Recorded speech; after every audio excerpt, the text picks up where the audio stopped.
Well, it's time to talk women's cricket here on the SportsMax Zone. And West Indies women suffered another defeat against South Africa in their ongoing tri-series, which also includes India. The teams are preparing for the upcoming Women's T20 World Cup in England. Batting first, the Windies laboured to 97 for 6 in 20 overs. Skipper Hayley Matthews batting at number 6 top scored with 34, while Shabika Gajnabi added 33.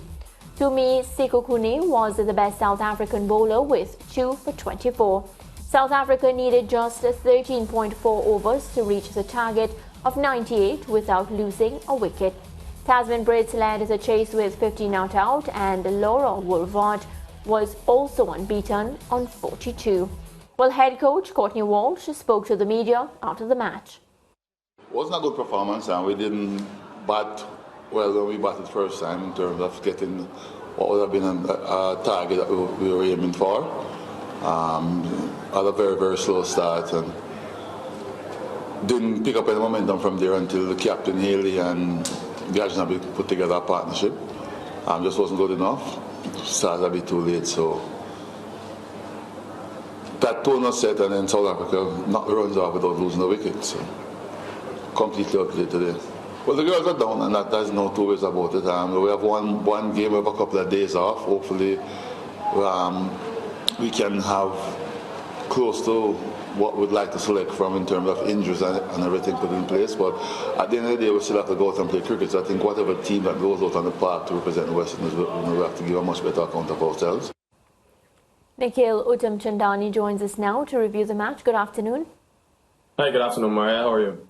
I'm good, except the West Indies women making history, not the good type, because they're the first team to bat first in this tri-series and lose the match. Yeah, I think it's been a very disappointing, not only series, but I mean, me having the privilege of covering that West Indies-England series as well, and then watching the New Zealand series before it, it's been a very difficult, I could say, 3 to 4 month period of West Indies women's cricket.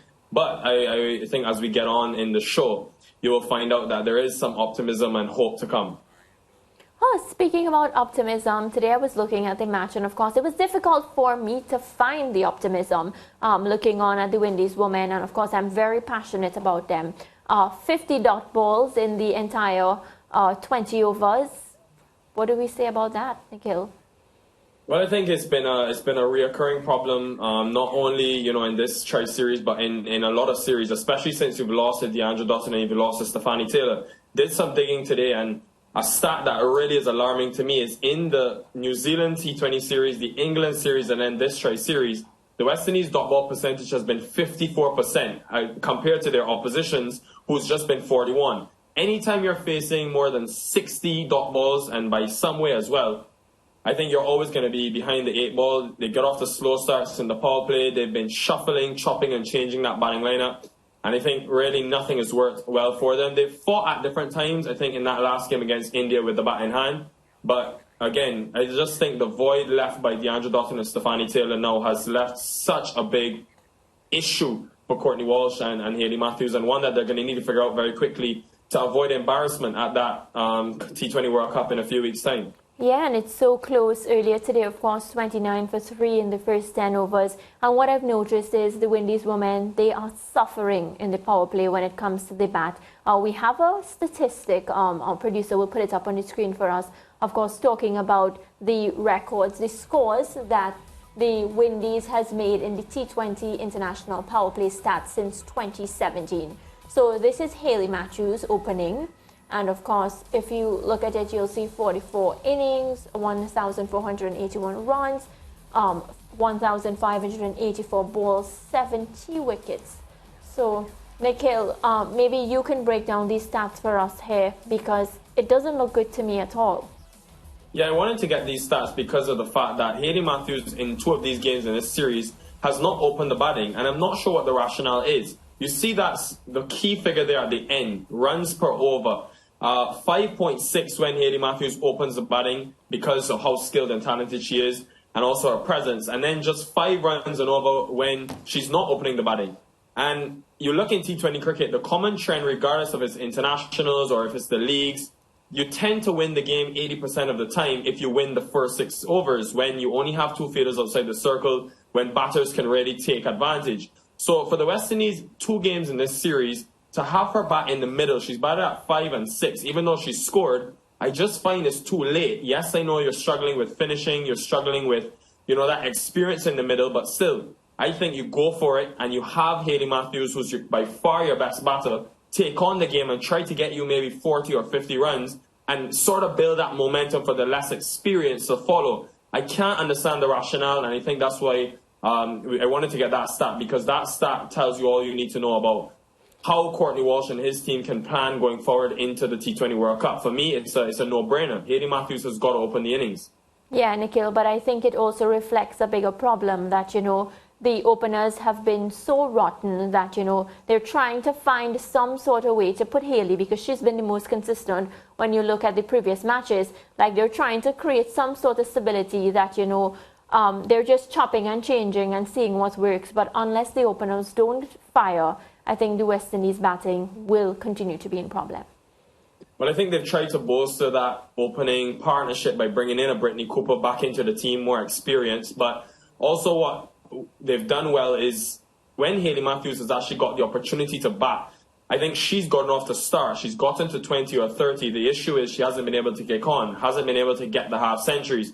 But just to epitomize how bad of a procession this has been opening the batting, that 32 that Cooper and Matthews put on in the first T20 in this tri-series was the highest in West Indies cricket since July 2021. The highest being just 32 runs. So definitely when you look at the Englands, you look at the Indias and now the South Africas, you can see why the West Indies are struggling so badly. And you also see that massive drop-off in quality and skill. So yes, it's a lot on Hayley Matthews, but I think the West Indies are going to have to find a way to post competitive totals on the board going forward into that T20 World Cup. Right, let's move on now to the younger Windies women, Nikhil, who ended their ICC Under-19 T20 World Cup campaign with a 95-run loss against semi-finalist England earlier on Wednesday.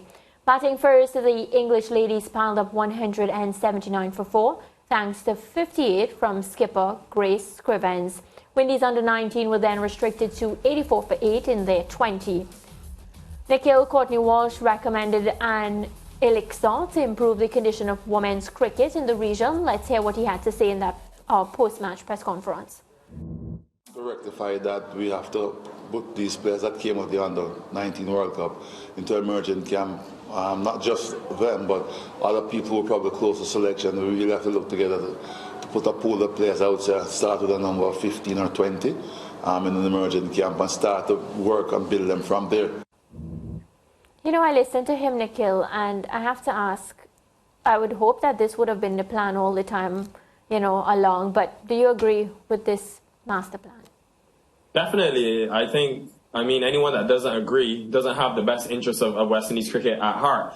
I think I was very impressed with the West Indies Under-19 in the fact that when you compare them to, yes, England and New Zealand, who they lost to, they are way more advanced in terms of what they do with their younger players who are in the county system, who are playing in the 100. Whereas the West Indies, for these youngsters, this would have been the first real opportunity to be on a bigger stage. So I definitely think it's a must that we take these younger players and put them into these, emerging camps, etc. But I would argue that I go one step further. I pick out 3 or 4 players for you, Mariah, and I'll tell you, I think they should go and join the West Indies team right now. I would argue for them to play at this World Cup, have a World Cup under their belt, and gain a lot more added experience.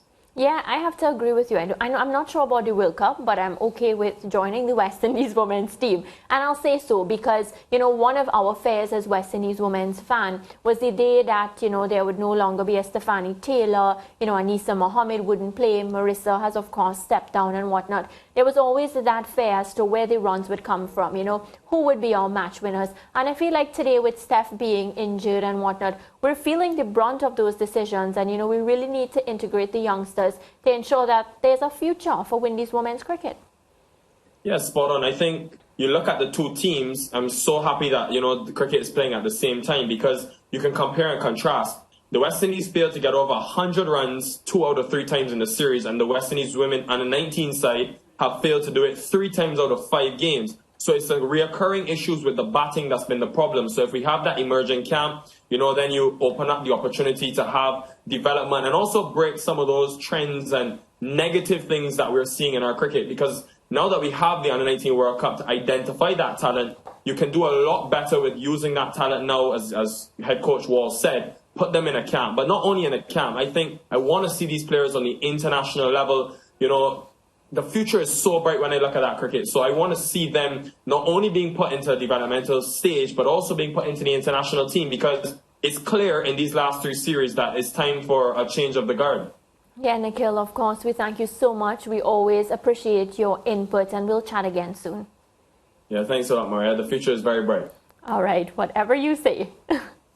Well, later on the SportsMax Zone, NBA, just the facts, and our interactive segment. But coming up next, we review the Carabao Cup first leg semi-final between Manchester United and Nottingham Forest.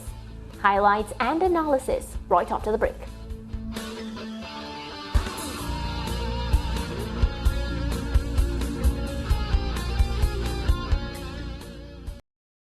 Thank you for watching SportsMax on YouTube. Don't forget to like, share, subscribe, and click the notification bell to stay informed.